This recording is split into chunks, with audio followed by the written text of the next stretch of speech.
Chocolate खिलाया, ऐसा बोल के वो नहीं जाएगी टीवी पे। अगर किसी ने बोला, किसी बच्ची ने बोल दिया, तो वो बच्ची है, अपनी ही बच्ची है यार, उसे प्यार से देखा करो, उससे क्या फर्क पड़ता है हमको। 20 लोग अगर टिकट मांग रहे हैं तो मैं 4 को ही दे सकता हूँ। क्या रोटी है क्या? एक घर में 8 भाई है, कट कट के खाएंगे। नहीं दे सका तो नहीं दे सका।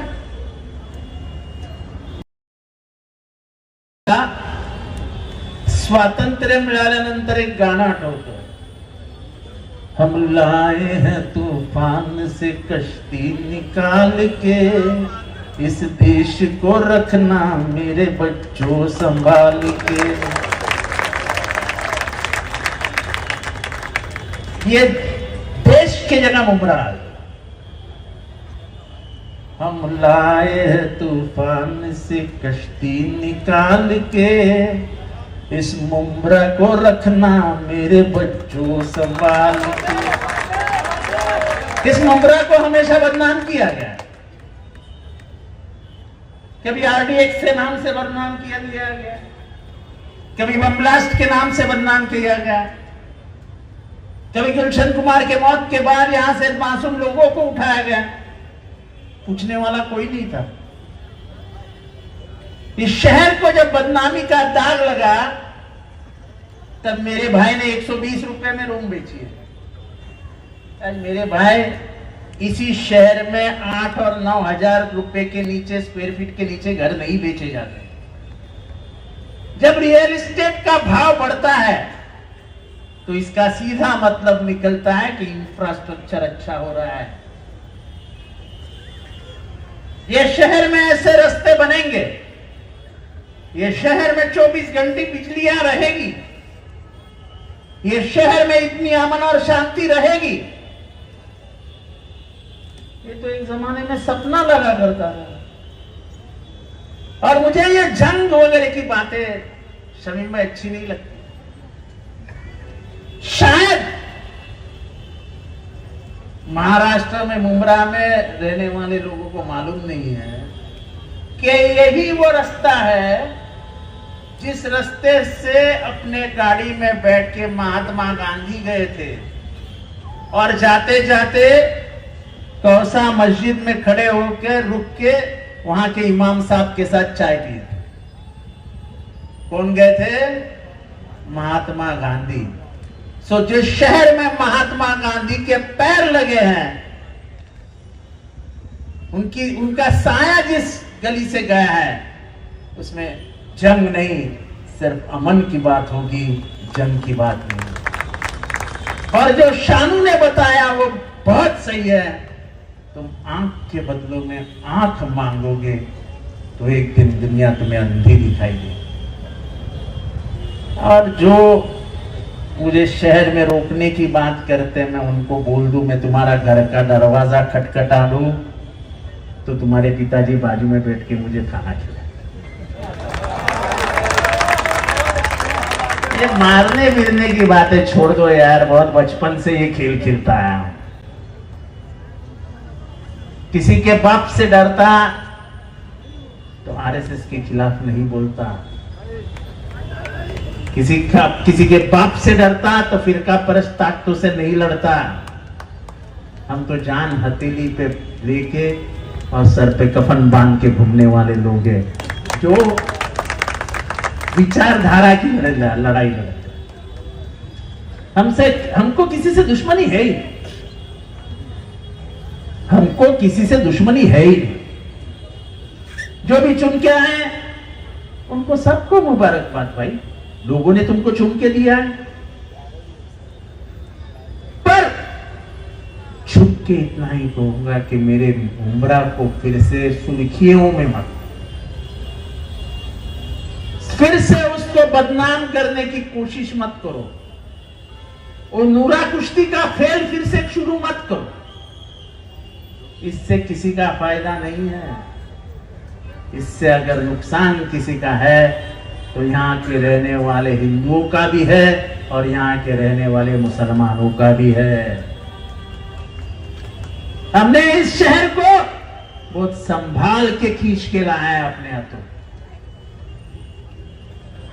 यहाँ की गलियां सुधारी है, यहाँ के रास्ते सुधारे हैं, यहाँ की तालीम सुधारी है, यहाँ की हर वो व्यवस्था सुधारने की कोशिश की थी जिस व्यवस्था के कारण ये शहर बदनाम हुआ था। क्या वो दिन भूल सकते हैं जब रशीद कंपाउंड में 24 घंटे में कभी भी कोडिंग ऑपरेशन हुआ करता था? वो दिन भूल सकते हैं? यहां पे बैठे हुए बुजुर्ग लोगों को मालूम है कि बंबई क्राइम मुंब्रा में ऐसी घुसती थी कि जैसे उनका घर है, पूछने वाला कोई नहीं था। मुझे आज भी याद है, और शायद पुराने सब लोग जो है उनको याद होगा कि यहां से 4 लोगों को पकड़ा गया। 4 लोग वॉचमैन थे, वॉचमैन। तब हमारे एक दोस्त पुलिस कमिश्नर हुआ करते थे, उनका नाम शंगारी साहब था। 4 लोगों को उठाया, वो चारों लोग कश्मीर के थे। मैं शाम को उनके पास पहुंचा, मैं बोला यार साहब इनको क्यों उठाया, तो वॉचमैन है। हंसते हंसते बोल दिए, बोले पुलिस का काम है, करना पड़ता है। 16 साल के बाद छूटे। उनको जब कोर्ट ने रिहा किया तो कहा कि इनके खिलाफ कोई भी सबूत नहीं है, लेकिन जिंदगी के 16 साल बर्बाद हुए, घर बर्बाद हुए, बच्चे बर्बाद हुए, मां बर्बाद हुई, पूछने वाला कोई नहीं था। ये शहर में हुआ हादसा फिर से नहीं हुआ। शानू तुझे याद है, शबनम से एक लड़के को उठाया था।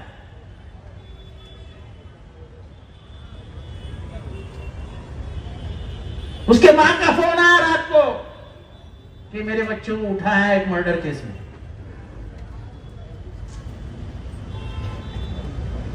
राकेश मारिया तब जॉइंट कमिश्नर क्राइम हुआ करते थे, मेरे अच्छे ताल्लुकात थे। मैंने उनको फोन किया, बोला साहब बिना कारण ऐसा क्यों करते? बोले जितेंद्र यकीन दिलाता हूं, उसके मां को भी बोल देना, तहकीकात करूंगा, अगर कुछ नहीं है तो 3 घंटे में बेटा वापस आ जाएगा। बाजू में ही है सब, न इस बाजू में इस बाजू में। 3 घंटे के बाद उसके मां का मुझे फोन आया, आवार साहब बच्चा वापस आ गया, पुलिस ने कहा कि इसका कोई संबंध नहीं।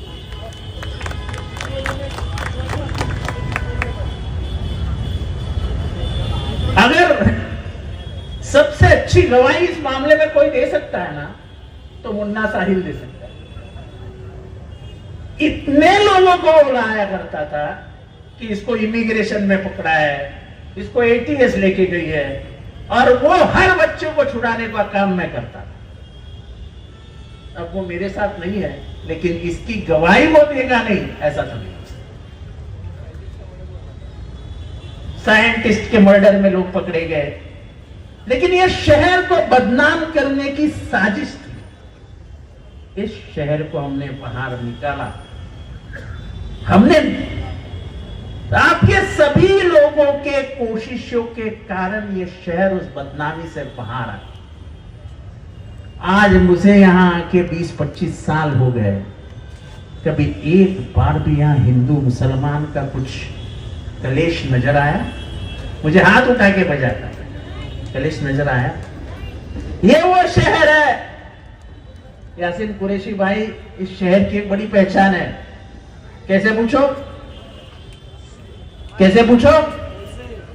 अख्ख्या महाराष्ट्राला सांगू इच्छितो, यांचं एक मटणाचं दुकान होतं, महाराष्ट्र मटन शॉप, बरोबर है? अभी भी है, अभी छोटा है, पर उस जमाने में जब लोगों को अच्छा मटन खाने का शौक था, और वहां यहां से लोग काम करने के लिए मुंब्रा उतरते थे, तलोजा जाते थे, पनवेल जाते थे, काम करके वापस आते थे, ट्रेन से करजत कसारा जाते थे, तो मुंब्रा उतरते थे, और इनके पिताजी का नाम रशीद भाई था, बराबर है? रशीद मटन वाला। यहाँ का हिंदू हो या मुसलमान, रशीद भाई को सलाम करता था, पाव किलो मटन, आधा किलो मटन, 1 किलो मटन लेके जाता था। और तभी के जमाने में, उस जमाने में 100 से 150 बकरे कट्टे थे उसके दुकान। कौन लेता था, कहां जाता था, किसी को मालूम भी नहीं होगा। वो महाराष्ट्र मटन शॉप इस शहर की पहचान बन गई थी। और नाम भी देखो क्या था, महाराष्ट्र मटन शॉप। आप स्टेशन पे खड़े रहो, आपको बड़ी मस्जिद का मीनार दिखेगा, मीनार की तरफ देखो तो मुंब्रा महादेवी का मंदिर दिखेगा। ये पहचान है इस शहर की। यहां का रास्ता भारत की पहचान देता है। यहां का रास्ता किसी रंग की पहचान नहीं देता है। तुम किसी रंग में इस शहर को नहीं लपेट सकते, क्योंकि यह शहर संविधान से सिंचा हुआ है। यह शहर महात्मा गांधी, नेहरू, अंबेडकर के विचारों पे चलता है। ये किसी एक रंग का नहीं हो सकता है। ये तिरंगे का रहे है और तिरंगे का रहेगा। आज बहुत दिनों के बाद मुझे बहुत हंसी आ रही है कि बहुत सारे टीवी वाले आ गए आज मुंब्रा को कवर करने के लिए। मला कळत नाहीये की अख्ख्या महाराष्ट्राला काय ऐकवायचंय। कोणी मला सांगितलं तुम्ही मुंब्र्यात येऊन दाखवा, म्हणून मी मुंब्र्यात येणार नाही असं वाटलं होतं काय? अरे उद्या मला जंगलात सांगितलं ना वाघाने ये, तर मी जंगलात सुद्धा जाऊन येईन, मला काही फरक पडत नाही। अरे इथल्या लोकांनी इतनं प्रेम केले रे, इतनं। जेव्हा अख्खा महाराष्ट्र म्हणत होता की जितेंद्र आव्हाडांची विधानसभेची निवडणूक अत्यंत कठीण आहे, तेव्हा 1 लाख मतांनी जिंकून आलोय या मतदारसंघात। लोकांचं प्रेम आहे, प्रेम। मी जेव्हा चालतो ना तेव्हा मोर्चा निघतो। मी मोर्चाला आमंत्रित करत नाही लोकांना, पण मी जेव्हा रस्त्यावरनं चालतो तेव्हा मोर्चा निघतो। इतकं लोकांचं प्रेम आहे माझ्यावर। त्यामुळे असे आके दिखाओ, जाके दिखाओ, ये सब बातों पे मैं ना विश्वास करता हूं, मैं ना मैंने किया है। जैसे मैंने कहा कि मैं अगर तुम्हारे दुश्मन के घर का दरवाजा भी टकटकाऊं, और अगर पिताजी खाने पे बैठे हैं तो बोलेंगे आज जितेंद्र 2 निवाले मेरे का साथ खा लो। ये प्यार मैंने घर घर में बांटा है, और ये प्यार मैंने रास्ते बनाए, मैंने गटर बनाया, मैंने पानी पिलाया, मैंने लाइट लाई। ये तो एक बात है ही, लेकिन जितेंद्र आव्हाड एक सोच है। ये घर घर में पहुंचा हुआ विचार है, और वो विचार लोगों को अच्छा लगता है। इस शहर की सबसे अच्छी बात क्या है, तो मेरे जहां भी जाओ फोटो देखो, मेरे साथ छोटे छोटे बच्चे जुड़ जाते हैं। अगर प्यार क्या होता है तुम जानना चाहते हो तो मेरे साथ मुंब्रा में घूमो, और यहाँ का बच्चा बच्चा कैसे जितेंद्र आव्हाड करके मेरे पीछे घूमता है, वो देख के तुमको समझेगा कि ये शहर मुझे कितना चाहता है। तो ये शमीम भाई, वो जरा आके बताओ, जरा जाके बताओ, इन बातों की तरफ ध्यान भी मत दे,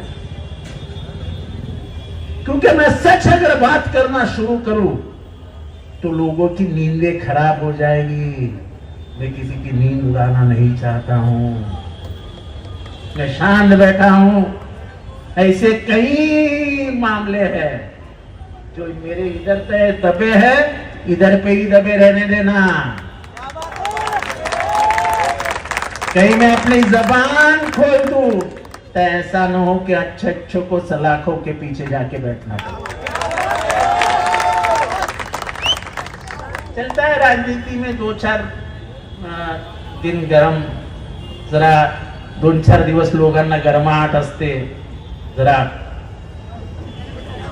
चलता है। और मुझे सुनने की आदत है, मैं तो गालियां खा के ही बड़ा हूं, तो मुझे मला काही फरक पडत नाही। पण मी तोंड उघडलं ना तर चांगल्यांची झोप खराब होते। मला तेही करायचं नाही, कारण का मला दुकानदारांचा झोपीच्या गोळ्यांचा धंदा नाही वाढवायचा. तेव्हा आपण आपलं काम करूया. 10 नगरसेवक निवडून आलेत. या शहराला पाण्याची गरज आहे, या शहराला कचरा व्यवस्थापनाची गरज आहे, या शहराला कॉलेजची गरज आहे, या शहराला शाळेची गरज आहे, या शहराला मार्केटची गरज आहे, या शहराला बस डेपोची गरज आहे, या शहराला चांगल्या रस्त्यांची गरज आहे. ते सगळं देण्याची जबाबदारी आम्ही स्वीकारून निवडणूक लढवली आहे, ते आम्ही करून जातो. आणि म्हणून मी सुरुवातीला गाणं म्हटलं, हम लाए हैं तूफान से कश्ती निकाल के, इस मुमरा को रखना मेरे बच्चों संभाल. ऐसे हाथों में मत जाने देना कि फिर से 2004 और 1993 का नक्शा फिर से वापस आ जाए. अपनी राजनीति में पूरे शहर को फिर से इस देश के नक्शे पे लाया जाए, बदनाम करके. ऐसी राजनीति इस शहर में मत होने देना. आने वाले नस्लों को तकलीफ होती है. आज हमारे बच्चे जेवियर्स में जाते हैं, आज हमारे बच्चे विल्सन कॉलेज में जाते हैं तो बड़े शान से जाते हैं. एक जमाने में स्टेशन में उतर के नाक पकड़ना पड़ता था. आज थाना से लेके करजत तक और थाना से लेके कसारा तक अगर सबसे खूबसूरत स्टेशन कोई है तो वो मुमरा है. कोई शक कर सकता है इस बात को? कोई शक कर सकता है? अगर तुम मेरे बात को मानते हो तो हाथ उठा के बताओ कि मैं झूठ बोल रहा हूं. सच है कि नहीं है? तो बोलो ना सच है. अरे ये सुधार किया है हमने भाई, ये सुधार किया है. और इसलिए चुन के आए हैं, बड़े मार्जिन से चुन के आए हैं. कुछ हमारे दोस्त यार छोटे छोटे मार्जिन से गिर गए हैं. हार जीत चुनाव का फैसला होते रहता है. हारे हैं इसलिए दिल टूटा है ऐसा मत समझो. लड़ाई आज से शुरू हो गई 5 सालों के बाद. हम काम करेंगे. जैसे शमीम खान ने रशीद कंपाउंड में 3 ऑफिस ले लिए काम करने के लिए. जुबैर अंसारी है साथ में, उनके आतिक खानचे हैं साथ में, और उनका बेटा नौजवान बेटा समीर वो तो लड़ने के लिए तैयार है. इस मुमरा से एक नई लीडर पैदा पहले ही हो चुकी थी, मर्जिया, जो अपने विचारों से लोगों को परिचित है. चॉकलेट खिलाया ऐसा बोल के वो नहीं जाएगी टीवी पे.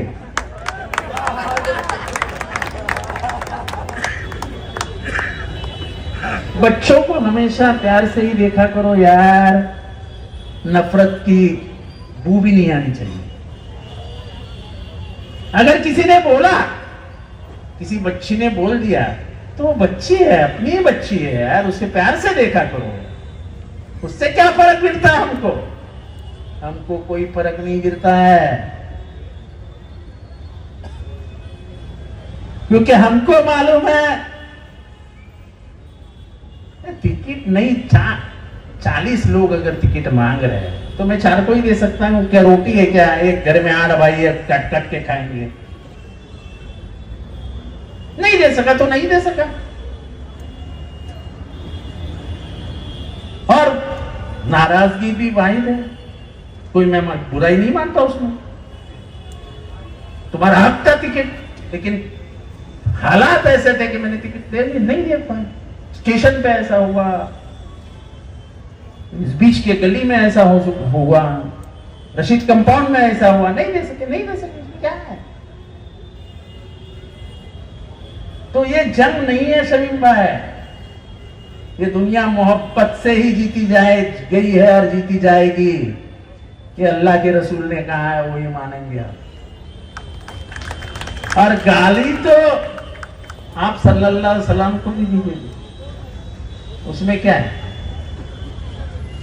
और इसलिए एक शहर को प्यार से जीता है जितेंद्र आवाज, नफरत से नहीं. मेरे आंखों में आपको नफरत कभी भी नहीं दिखाई देगी. मेरे बातों में, मेरे आंखों में हमेशा प्यार दिखेगा। ये प्यार मेरा अपना प्यार है जो ये शहर ने मुझे दिया है। मैं अगर वापस करूंगा तो शहर को ही वापस करूंगा, क्योंकि ये शहर ने जितेंद्र आव्हाड को बनाया है।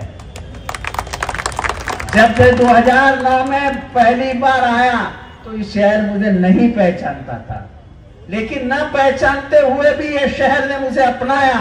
तो इस शहर को मैंने जो भी कुछ किया है, जो भी दिया है, मेरा शहर मेरे बदन का चमड़ा निकाल कर उसकी चप्पल भी बना दूं और इस शहर को दे दूं तो वो भी कम हो जाएगी। इतने एहसानात इस शहर के मेरे। मैं कलवा और बुमराह में कभी भी फर्क नहीं करता, और इसलिए मैं हिंदू और मुसलमान मानता ही नहीं। मेरा नाता इंसानियत से है और इंसानियत ही मेरी पहचान रहेगी। यही रिश्ता लेके मैं चलते आया हूं और यही रिश्ता लेके मैं चलता रहूंगा। तुम मुझे उकसाने की कोशिश करो, नामुमकिन है जितेंद्र आव्हाड को उकसाना। और मैं आवाम के प्यार से बना हुआ हूं, उनके दिलों में बसा हुआ हूं। आप मुझे दिलों से नहीं निकाल सकते। चुनाव ये कोई प्यार का फैसला नहीं होता है। ये शहर जितेंद्र आव्हाड से प्यार करता है, नफरत उसके लिए नफरत उसके इस शहर के दरवाजे बंद नहीं कर सकता। और इसलिए आज की सभा में आए हुए लोगों को लगा होगा कि जितेंद्र आव्हाड करारा जवाब देगा। अरे मैं किसी को दुश्मन मानता ही नहीं हूं तो करारा जवाब क्यों दूं भाई? हैसियत की बात है ना भाई, औकात की बात है ना।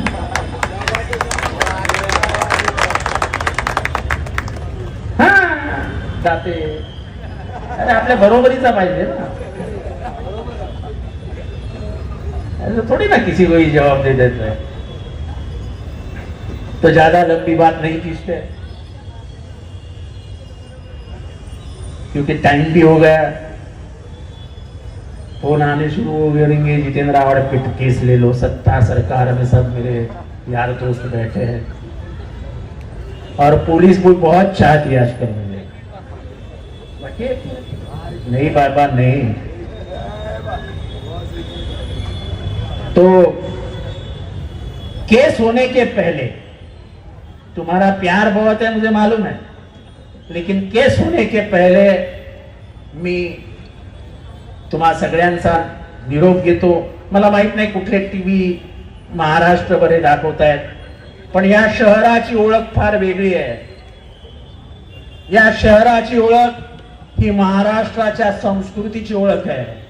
या शहराची ओळख ही महाराष्ट्राच्या संस्काराची ओळख आहे। हे शहर जात, धर्म, भाषा याच्या पलीकडचा जाऊन विचार करतं आणि म्हणून हे शहर कायम एक राहिलंय। आणि या शहराच्या एकतेला, एकात्मतेला आव्हान देणं म्हणजे या शहराचं नुकसान करना है। ये शहर का हम नुकसान नहीं होने देने। ये शहर को हमने यकीन दिलाया है कि सिर्फ तरक्की, तरक्की और तरक्की, वो तरक्की हम करके रहेंगे। इन्हीं लफ्जों के साथ आपसे विदाई चाहता हूं। अलविदा, खुदा हाफिज, नमस्कार, जय हिंद, जय महाराष्ट्र, जय भीम।